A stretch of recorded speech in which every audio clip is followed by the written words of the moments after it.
RCP Notícias.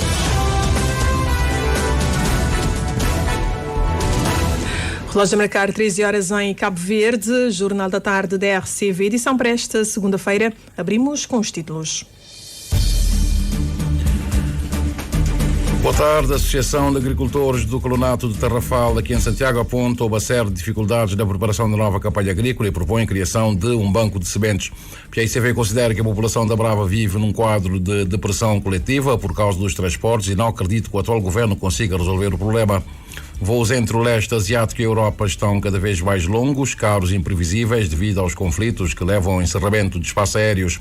Agências da ONU e organizações humanitárias consideram que o novo mecanismo de distribuição de alimentos em Gaza é uma armadilha mortal para a população civil faminta. Estas e outras notícias para conferir já a seguir, numa edição e apresentação do jornalista António Lima. Boa tarde. Amigo ouvinte da Rádio Cabo Verde, muito boa tarde. A Associação dos Agricultores e Criadores do Perímetro Agrícola do Colonato Tarrafal de Santiago enfrentam inúmeras dificuldades em arrancar com a campanha agrícola. Escassez de mão de obra, falta de sementes e ausência de diques, socalcos e também banquetas para evitar deslizamento de solos associados à avaria de um trator constituem os principais entraves. Para solucionar o problema de falta de sementes, o presidente da associação, constituída por mais de 200 famílias, propõe a instalação pelo Ministério da Agricultura de um banco de sementes agrícolas no país. A Joana Lopes falou com um dirigente associativo. Os agricultores do perímetro agrícola do Colonato ainda não arrancaram com a preparação dos terrenos para a agricultura de sequeiro devido a problemas de falta de sementes capazes de germinar caso chova, conta o presidente da Associação de Agricultores e Criadores de Gado do perímetro agrícola do Colonato, João José Fernandes Oliveira. Tem problema com semente, para morrer nunca tem aquele banco de semente que fica bem preservado ali, por exemplo, sementes que às vezes já não puxa década, por exemplo, tem que esse milho de terra, tem que esse feijão pedra, tem que esse bongolão, tem que esse fradinha. Então tem que essa espécie lá que, às vezes, cada vez está bem mais recente, que às vezes está comprado na loja, às vezes está a ser bom qualidade, mas que é mais antigo, que foi preservado. Então, assim, não fica com dificuldade de semente, mas se vende que tem aquele banco que te preserva, aquele que não está a chamar trabalho de NIDA, o Ministério da Agricultura, mas se fazer um grande trabalho na preservação de semente. Tem uns milho que está falando milho mais quente, que é o milho 7 semanas, que mesmo na fogo está usando o. Então, que os milho lá também, às vezes, já costuma ouvir momentos que o Ministério da Agricultura também está vendendo num preço razoável, que pessoas podem comprar junto com o feijão, junto com o bongolão, feijão congo, tudo que é lá. Uma outra dificuldade tem que ver com a falta de mão de obra.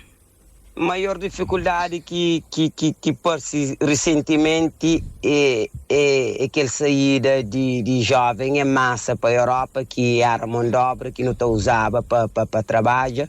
Então, que ela não está sentindo na todo o setor de trabalho. Assim. Ano passado, na chão molhado, e fica pagado 2.000 escudos a dia.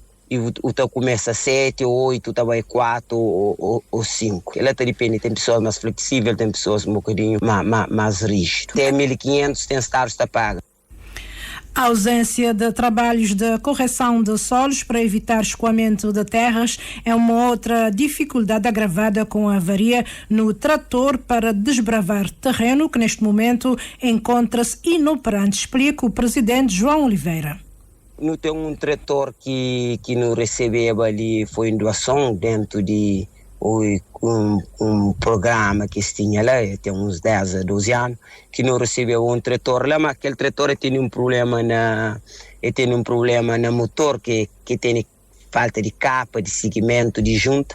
Ainda quase gosto de falar com um amigo de meu na França, que está hoje ajudando no expediente ali, e fala com o negócio ali, e já que ele não tem necessidade de que ele para poder desbravar um bocadinho, para modo que tanto, às vezes chuva está chove, terra está sai tudo, está vai para mar, então não fica com aquele, com o chão fica só ladeira. Também não tem aquele falta de fazer aquele dique, de fazer aquele banqueta, que é socalcos, que é a reta, que é as coisas que tudo aguentava solo, mas e se você está a fazer o mais dura que você está a fazer o que ele usa lá, então já fica cada vez mais cresce, então o trator fica mais importante, depois se também novo terra mais baixo. Além do mais, enfrentam problemas fitossanitários e falta de acesso às zonas altas. E a população da Ilha Brava vive num quadro de depressão coletiva por conta dos graves problemas de transportes marítimos e sem solução à vista. A constatação é do deputado do PAICV, Clóvis Silva. O PAICV acusa ainda o governo de estar a negligenciar a ilha e não acredita que o atual executivo possa resolver o problema dos transportes marítimos de e para a ilha, conforme Gentório dos Reis. O deputado eleito pelo Círculo Eleitoral da Brava, Clóvis Silva, classifica de inaceitável a conjuntura que, segundo diz, está marcada por irregularidades e insuficiência dos transportes marítimos de e para a Ilha Brava há demasiado tempo. Ainda ontem, mais uma viagem à Brava foi cancelada, reforçando o sentimento de abandono e isolamento da nossa população. Estamos numa altura especial, as festas de São João Batista, em que vários imigrantes e artistas se encontram na Brava para celebrar a nossa cultura e as nossas tradições. No entanto, os cancelamentos e as irregularidades dos transportes marítimos estão a provocar enormes prejuízos. Prejuízos tanto económicos como prejuízos sociais. No sábado, o Festival de Música, um dos pontos altos das festividades, não pôde ser realizado a tempo, porque o navio chegou por volta das 2 horas da madrugada. O parlamentar do maior partido da oposição nota que a população da Brava está desanimada, sem esperança e que o atual governo abandonou a ilha. Clóvis Silva descreve a situação vivida ontem e que, segundo diz, deprime a população da ilha. Era para o navio sair às 10 horas. Estávamos no cais às 10, sair ao meio-dia. Tivemos à espera, portanto, das 10 horas até às 2 horas da madrugada. O navio sai às 4 horas da madrugada, para chegar ao fogo às 5. Ou seja, da Brava ao fogo quase 24 horas de viagem. É uma situação inaceitável. As pessoas já estão deprimidas. É um quadro de depressão coletiva que existe na Brava. O PAICV advoga que a Ilha Brava não pode continuar a ser negligenciada e exige ação imediata por parte do Executivo, nomeadamente a reposição das 6 viagens para a ilha. Estamos a falar no trajeto Brava, Fogo, Santiago e volta, com pernoite do navio durante os 6 dias. É necessário haver uma fiscalização rigorosa em relação ao desempenho da serventeria, com medidas concretas em relação às situações de incumprimento. Tem que haver um plano urgente para a modernização e o reforço da frota marítima que garanta um serviço fiável e digno para a população da Brava. E, por fim, tem que haver um diálogo franco, um diálogo aberto com os bravenses, para que as suas necessidades sejam efetivamente ouvidas e respeitadas. Para Clóvis Silva, o isolamento da Ilha Brava é uma afronta à dignidade dos bravenses e à igualdade entre todos os cabo-verdianos. O deputado do PAICV não acredita que o atual governo tenha solução para o problema dos transportes ainda nesta legislatura. E hoje, há instantes, chegou à Ilha Brava o navio Dona Tututa, da empresa CV Interilhas. E o deputado nacional e dirigente do PAICV, Clóvis Silva, considera vexatório o nível de investimento feito no Porto Grande, Porto Cruzeiro, do Midelo, e depois reprovar na hora do teste. O PAICV vai pedir esclarecimentos ao governo e poderá também pedir uma sindicância para esclarecer o caso. Se nós temos esse tipo de problemas é porque efetivamente a governação é reprovável e falta-nos o básico, que é o planeamento. Planeamento com ideia de resultados macro para evitarmos esse tipo de problemas. E é efetivamente vexatório nós termos um investimento deste tipo, que chega na altura de nós fazemos testes para a sua utilização e reprovar. Portanto, é uma coisa, é algo que nós não podemos fazer, principalmente um país acostumado a grandes obras. E nós temos esse problema e efetivamente demonstra que há problemas financeiros que nós não estamos a ter conhecimento. Há problemas de planeamento que nós não estamos a ter conhecimento. Há informações que deviam estar a ser, francamente, de uma forma aberta, passadas à população e aos fiscais. Não é de hoje que nós questionamos que os deputados, nossos colegas de São Vicente e de Santo Antão, estão a questionar o que é que se tem passado. Há atrasos enormes em relação a essas obras. Portanto, para chegarmos a este ponto e não conseguirmos utilizá-la, nós temos que olhar que tem que haver sindicância, tem que haver fiscalização para verificarmos efetivamente o que é que se passa. Concluiu o deputado que no setor marítimo o país tem andado para trás e que o vexame causado na inauguração do Porto Cruzeiros em São Vicente espelha a falta de planificação do atual governo e a necessidade de uma fiscalização rigorosa para saber de fundo o que aconteceu na execução da obra. O professor doutorado pela Universidade de Bolonha, José Alberto, defende a instalação de infraestruturas de carregamento de energia sem fios para os transportes públicos em Cabo Verde. O académico que leciona na Universidade Lusófona, em Lisboa, ministrou hoje uma conferência sobre o tema na Universidade de Cabo Verde, com o apoio da Faculdade de Ciências e Tecnologia. O Cândido Amorim Fortes tem uns pormenores. A transferência de energia sem fios é a transmissão de eletricidade de um ponto para outro em curtas distâncias sem necessidade de se usarem fios ou cabos. Funciona principalmente através da criação de um campo magnético por um dispositivo transmissor que induz uma corrente elétrica num dispositivo receptor. Com a eletricidade recebida, este dispositivo receptor carrega aparelhos eletroeletrónicos e biomédicos, mas cada vez mais a transferência indutiva de energia sem fios está a ser utilizada para o carregamento de veículos elétricos.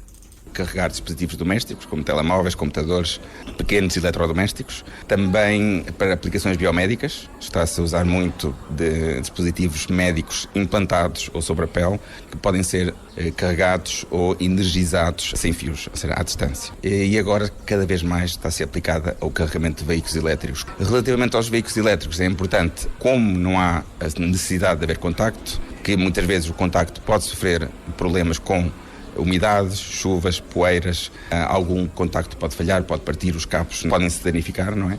Aqui isto é imune a esses problemas todos, porque simplesmente havendo uma base que carrega no chão e uma no veículo, pode estar a chover, pode estar sujo, pode haver poeiras, não se danifica. A desvantagem é que nem sempre é tão eficaz e eficiente como o carregamento por cabo. É preciso às vezes ter um alinhamento quase perfeito entre a base de carregamento e a base que está a receber do veículo. Aqui a distância, por exemplo, no caso do veículo elétrico, são uns 20 centímetros, talvez. Se a distância for maior ou houver um desalinhamento entre esse transmissor e o receptor, pode cair a eficiência bastante e, claro, aí é difícil competir com o carregamento tradicional, que são os cabos. Pronto, um cabo, uma ficha elétrica. Entretanto, defende o professor doutorado pela Universidade de Bolonha, José Alberto, tendo em conta as especificidades do arquipélago, é possível aplicar este tipo de sistemas, sobretudo no setor dos transportes públicos.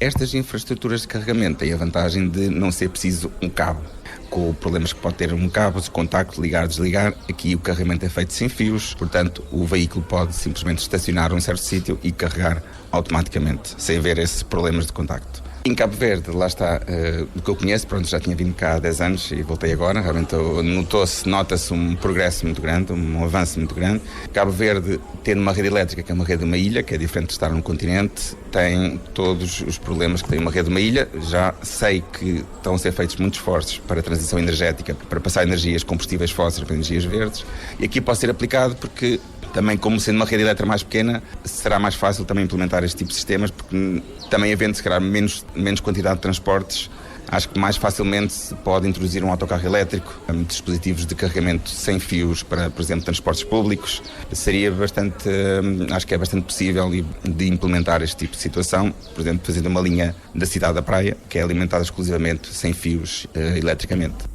As infraestruturas de carregamento de energia sem fios eliminam a necessidade de cabos e facilitam o carregamento de dispositivos, reduzem o risco de choques elétricos e danos causados por cabos danificados.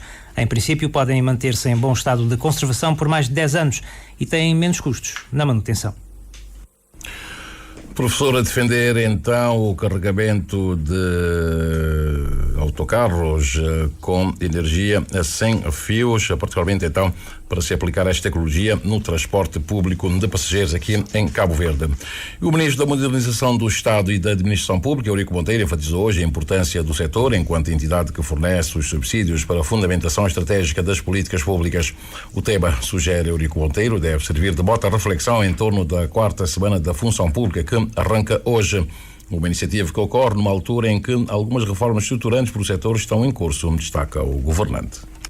Estamos em um momento em que estamos a fazer algumas reformas, algumas delas mais difíceis de serem compreendidas, são reformas muito significativas, como o novo regime jurídico, portanto, do emprego público, mas também outra reforma importante que se encetou, que tem a ver com a regularização dos precários. Isto só para dizer que A função pública, para estar motivada, é uma função pública que tem que estar também num contexto de trabalho que seja suficientemente atrativo, seja em termos de carreira, seja em termos de remuneração, mas seja também em termos de ambiente de trabalho. Além da carreira e remuneração, há outros fatores que concorrem para a melhoria da qualidade dos serviços prestados pela administração pública, adverte Eurico Monteiro.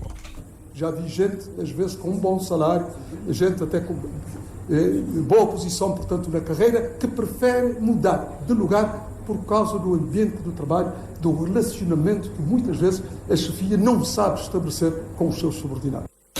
Temas que o Ministro quer ver debatidos durante a quarta semana da Função Pública, que se iniciou hoje. O momento deve também, acrescenta, servir para a valorização da relação interpessoal no quadro de um serviço que seja motivador.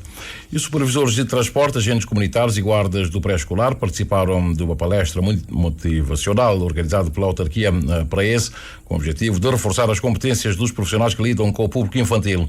O palestrante, Henrique Varela, destacou a importância de se elevar a qualidade do serviço, promover o trabalho em equipa e fortalecer o compromisso com o bem-estar dos alunos. Por sua vez, o supervisor Janilson da Costa dos Reis sugeriu o aumento do número de autocarros para a zona de São Martinho, a fim de se evitar a sobrelotação e também melhorar a segurança no transporte escolar, conforme a Ednei Barros.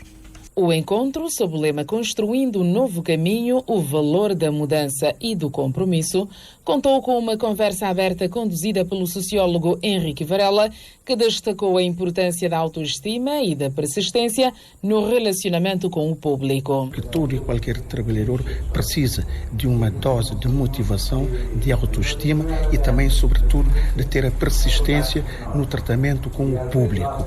E isso vai também levar ao trabalho, desenvolvimento do trabalho em equipa. Nós temos que juntarmos em arco e agirmos em bloco, em coletivo, em prol do bem comum, que é a satisfação da população.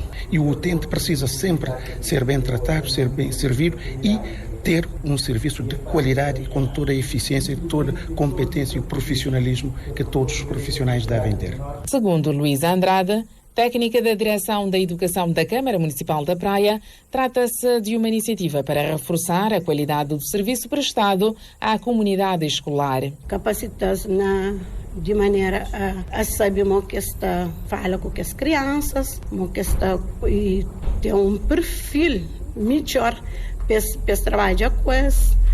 Já Janilson da Costa dos Reis, supervisor de transporte afeto a São Martinho, reconheceu a relevância da formação para a melhoria dos serviços e apontou desafios práticos, como o excesso de alunos em alguns veículos. De vez em quando o autocarro perde um dia a paz e de leve, e na São Martinho tem conhecimento disso. E últimos tempos que acontece nada, e que é responsável para dar em condições mais ou menos boas. E condições está, mas que é mais reforçado para transporte escolar de praia para São Martinho. Às vezes as lotações de outro ficam no chão. Não está fazendo aquele esforço para bem para morar, não sei, mas anos longe, para não ter um... Nesse momento, eu sei canto autocarro e cerca de canto alunos de moto de transporte. No momento, eu tenho 2 autocarros. Em São Martinho, depois de frente, tem 63 alunos. Então, alguns um autocarro, às vezes, vem com o aluno um bocadinho e que assim. A expectativa, reforça Janilson dos Reis, é que haja melhorias no comportamento e no desempenho dos profissionais no dia-a-dia, garantindo um transporte escolar seguro para as crianças do município. Já temos 13 horas mais 19 minutos. O Jornal da Tarde da Rádio de Cabo Verde. Caiu ontem o pano do Festival Nacional de Teatro Sala em Cena. A organização não esconde os desafios, mas garante que esta 13ª edição foi, sem dúvidas, uma das melhores em termos de riqueza artística e também a presença do público. A Cassiana Lima tem os pormenores. Com a peça Apiadeiro, encenada e interpretada por Nuno Cardoso, caía este domingo o pano sobre o Festival Nacional de Teatro Sala em Cena. O consagrado ator português que pela primeira vez participou do certame com espetáculo e workshop sentiu-se honrado pelo convite. A participação foi e está a ser muito feliz. Estou muito agradecido pelo convite. Estou fascinado pela resiliência e pela capacidade de invenção que o Sal em Cena tem. Acho que esta ideia de ter um festival nacional com companhias que vêm de todas as ilhas do arquipélago, uma ideia extraordinária, uma contribuição imensa para a vossa cultura, e sinto-me honrado de ter sido chamado a poder ajudar de alguma forma aqui. Brava foi uma das 5 ilhas que marcaram presença nesta 13ª edição do Sal em Cena, uma participação inédita que marcou profundamente os elementos do grupo Eugênio Tavares. Para nós já é uma vitória. Como é de grupo de Brava, nunca tem estado a sair para mostrar o nosso trabalho. Então, está ali, esse convite de Sal em Cena foi grande orgulho para nós, para não poder mostrar nosso trabalho e também para não mostrar Brava mesmo também. Para não mostrar outras ilhas também, mas nós é capaz, mas não conseguir fazer nosso trabalho direito. E não tem só para não agradecer, não sei, estou contente que nem que saber explicar em assim, de forma que punhos hoje mesmo. O edil Júlio Lopes, que fez o encerramento do festival, diz que o Sal em Cena muito tem contribuído para a promoção da cultura na Ilha do Sal. Como podemos ver, estamos com um festival de alta qualidade, com até atores de alto calibre, o que de facto mostra que este festival de Sal em Cena já atingiu grande maturidade, grande qualidade e queremos que as próximas edições sejam cada vez melhores. O diretor da produção, Olavo da Luz, faz balanço positivo de mais esta edição do Sal em Cena. O balanço é muito positivo. A Sanli foi muito mais rico, portanto tem uma evolução do festival. Foi muito rico do ponto de vista artístico, mesmo a nível nacional, ou se calhar fundamentalmente a nível nacional, não tive grandes peças de teatro, vindo de várias ilhas de Cabo Verde. Não tive muitas oficinas, muito enriquecedoras, e obviamente quando também grupos de diferentes ilhas, de ficar um bocadinho, assim, relativamente isolados, que ali é uma grande oportunidade para eles.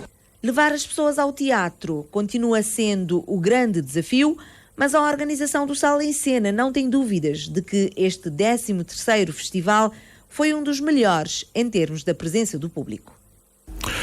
E a peregrinação com a figura de São João Batista ficou marcada este ano pela presença do chefe de Estado José Maria Neves perante uma boa moldura urbana que se deslocou à Ribeira das Patas, localidade do interior do município de Porto Novo, de onde parte o Santo Padroeiro em direção à cidade num percurso de 22 km. O Augusto Oliveira tem os detalhes. José Maria Neves, acompanhado da Presidente da Câmara Municipal de Porto Novo, anfitriã das festas de São João, chegou à Ribeira das Patas às 7 horas da manhã desta segunda-feira, onde assistiu à missa matinal. Depois iniciou a peregrinação junto com a multidão, perfazendo um percurso de cerca de 20 minutos até Caboclo de Silva, primeira paragem da longa caminhada. É preciso também sentir essa festa em toda a sua dimensão e é importante fazer essa peregrinação. Vai parar aqui? Não vou dar mais um pouquinho. Está muito bom, São João está muito sábio, muita aderência a pessoas, São João nas culturas, sabor completo. O chefe de Estado cabo-verdiano seguiu-se depois já de carro para Lajeres, um dos pontos obrigatórios da peregrinação, localidade ao qual testemunhou um momento de homenagem póstuma à Tidulce, uma figura emblemática que ao longo de mais de 30 anos serviu café, água, cachupa guisada com peixe frito, entre outras iguarias aos peregrinos. A Casa da Malagrada ganhou uma pintura mural que perpetua a memória de Tidulce. Um momento emocionante, vivenciado por todos. Estou emocionada, mas a minha mãe também tudo, veja, ele estava emocionado, que São João era seu santo preferido, que ele estava a gostar de fazer as comidas aí na casa para dar tudo gente, e ele era uma pessoa muito amável para toda gente está a acontecer, saber que ele era uma pessoa que estava a gostar de dar tudo gente comida, por isso ele estava a sentir feliz de fazer aquela comida para guardar todo esse povo de São João. é para dizer que a Câmara Municipal iniciar uma homenagem que nós consideramos muito justa à nossa Tidulce, uma senhora que já é uma referência nas festividades de São João, foi uma grande festeira. A sua homenagem tem de ser feito a título póstumo, tendo em conta que nós Tidulce faleceu há cerca de 2 anos. Bom, eu queria cumprimentar a família de Tidulce, sua filha e todos os familiares. Cumprimento a Presidente de Câmara e todos os eleitos locais, todos os peregrinos que estão ali nessa grande festa de São João. Acho que é um momento importante de homenagem a uma senhora que sempre esteve presente nessa peregrinação de São João, e sempre que pessoas permitem organização de encontro, de amizade, de solidariedade, modo aquele que Tidulce e sua família te proporciona ali, é um momento importante de não pensar na nossa comunidade, no nosso município, no nosso país. Até o momento da peça, a peregrinação ainda prosseguia quilómetros até a chegada ao último ponto da paragem em Água Doce, onde permanecerá até às 3 da tarde, depois seguindo-se para a cidade. E fechamos esta parte nacional neste jornal com a informação de que o PICV está a ultimar os preparativos para o 18º Congresso que acontece este final de semana aqui na praia. Clóvis Silva, que preside a Comissão de Jurisdição e Fiscalização do Partido Africano da Independência de Cabo Verde, deu conta dos preparativos que, segundo diz, está a decorrer na normalidade. Estamos nele, portanto é no dia 27, 28 e 29. Estamos ainda... está a correr bem. Estamos a ultimar, portanto, a chegada dos delegados que vêm de longe. Está a correr na normalidade. Esperamos ter um bom congresso. O congresso do PICV decorre na sexta, sábado e domingo desta semana e deverá contar com mais de 300 de delegados. O amigo ouvinte está em sintonia com a Rádio Cabo Verde. Já temos 13 horas mais 27 minutos. O Jornal da Tarde do Médio Oriente chega-nos informação de que mais 33 palestinianos foram mortos este final de semana quando tentavam obter comida seguindo o novo modelo imposto pelas tropas israelitas. Desde 27 de maio, quando este novo modelo de distribuição de ajuda começou a funcionar, obrigando os habitantes de Gaza a percorrerem quilómetros para tentar obter alimentos e a atravessar zonas de combate, mais de 400 palestinianos foram mortos em ataques perto destes pontos, de acordo com o Ministério da Saúde. As agências da ONU e as organizações humanitárias descreveram o mecanismo como uma armadilha mortal para uma população civil faminta e exigiram que Israel abrisse os postos fronteiriços e permitisse a entrada maciça de ajuda. A União Europeia admite que Israel poderá estar a violar direitos humanos na faixa de Gaza. Com base nas avaliações feitas pelas organizações internacionais independentes, há indicações de que Israel está a violar as obrigações para com os direitos humanos ao abrigo do acordo de associação entre a União Europeia e Israel, disse a Lusa, uma fonte europeia, citando um documento que o Serviço de Ação Externa da União Europeia enviou para os representantes dos 27 Estados-membros da organização. Os voos entre o leste asiático e a Europa estão cada vez mais longos, caros e também imprevisíveis, apontam analistas, à medida que o conflito entre Irão e Israel se junta ao encerramento do espaço aéreo russo às companhias europeias. Desde a invasão da Ucrânia pela Rússia em fevereiro de 2022, as transportadoras aéreas da União Europeia estão proibidas de sobrevoarem o território russo, o que levou ao cancelamento de dezenas de rotas e obrigou as companhias a desviarem-se por corredores mais a sul ou então pelo Ártico.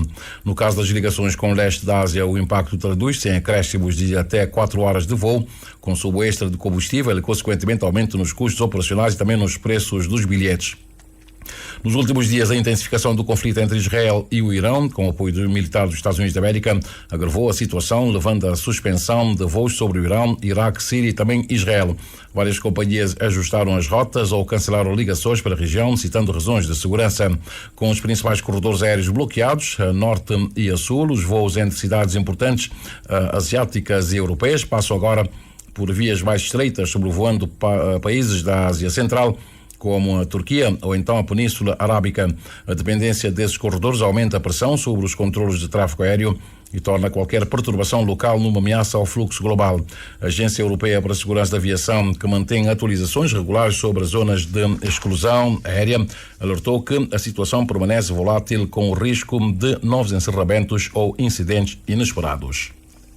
Israel e o Irão continuam a trocar argumentos militares, ambos os países então bombardearem as respectivas capitais. O Israel bombardeou hoje parte da capital iraniana. O mesmo aconteceu com Irão, que também bombardeou algumas cidades israelitas. E quando temos 13 horas mais 30 minutos, sensivelmente, vejamos agora como é que está o movimento aéreo e marítimo neste momento. Há instantes tivemos uma aeronave da TACV que partiu da praia e aterrou no aeroporto em São Nicolau. Portanto, o amigo ouvinte, caso esteja a espera de alguém que partiu da praia para São Nicolau, a bordo da aeronave da TACV, pode ir para o aeroporto, que o avião já lá está.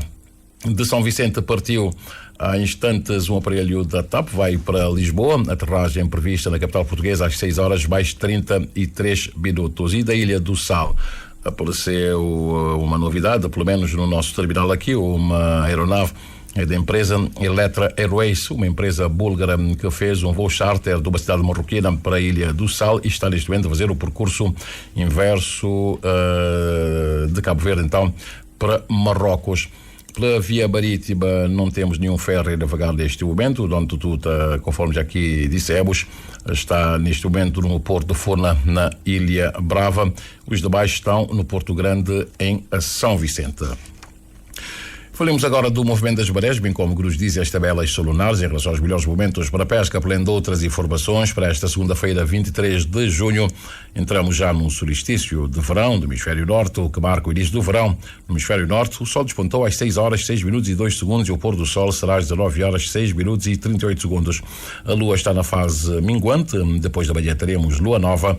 Saiu pelo nordeste às 3 horas 52 minutos e vai se pôr pelo noroeste quando forem 17 horas mais 23 minutos.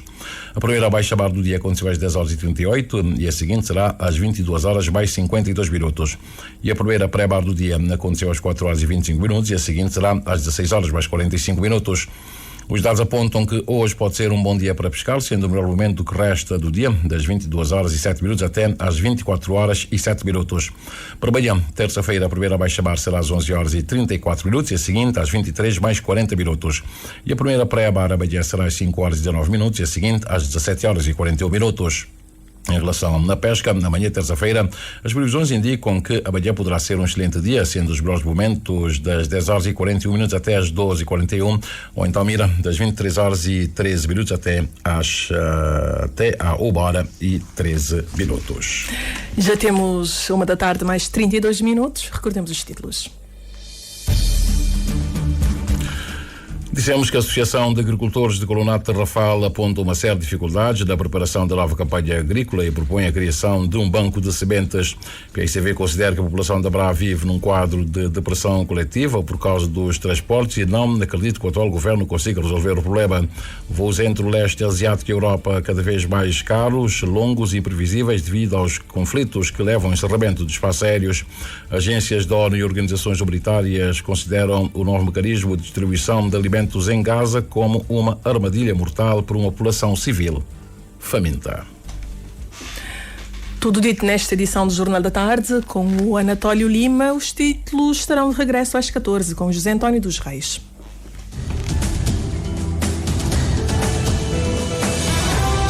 Mais informações em www.rtc.cv